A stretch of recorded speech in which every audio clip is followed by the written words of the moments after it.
9 in 10 crimes are never solved as police forces buckle under brutal Tory cuts. Only 11.6% of all crimes were solved between 2016 and 2017 as our police forces buckle under the strain of brutal Tory cuts. The shocking figure is a drop of 26% in statistics also reveal the postcode lottery on the number of cases officers are closing across England, Wales and Northern Ireland. Shadow Home Secretary Diane Abbott said the figures show austerity policies are impacting safety and justice in our communities. She said, cash-strapped forces are struggling to meet the demands of soaring crime. You simply cannot protect the public on the cheap. The Manchester Metropolitan Borough of Trafford recorded 225 incidents in the period and none was solved, according to data from a police data website analysed by goodmove.co.uk. In Manchester as a whole just 4,940, or 5.97%, of 82,740 cases were solved.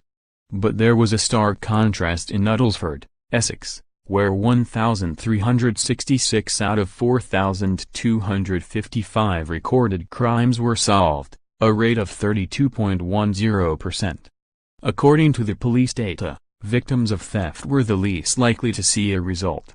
Only 1.5% of these cases were solved out of 62,032. A drop of 30% from the previous year. Of 51,631 robberies, only 5.7% were solved and just 11.7% of violent and sexual crimes, down from 16.45%. Meanwhile, an average 82.6% of crimes related to drug abuse and possession were solved. A recent report by Her Majesty's Inspectorate of Constabulary and Fire and Rescue Services said police budgets have fallen by around a fifth since 2010. And forces will have £700 million less a year in the coming years.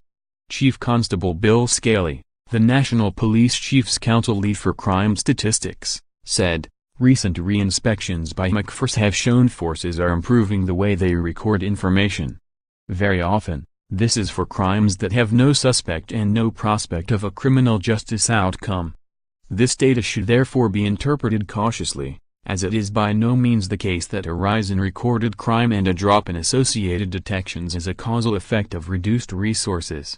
The Home Office said, the government recognizes the impact crimes can have and we want offenders charged and brought to justice. It added that police funding will rise by up to £460 million this year, with around £280 million going directly to forces to spend on local priorities.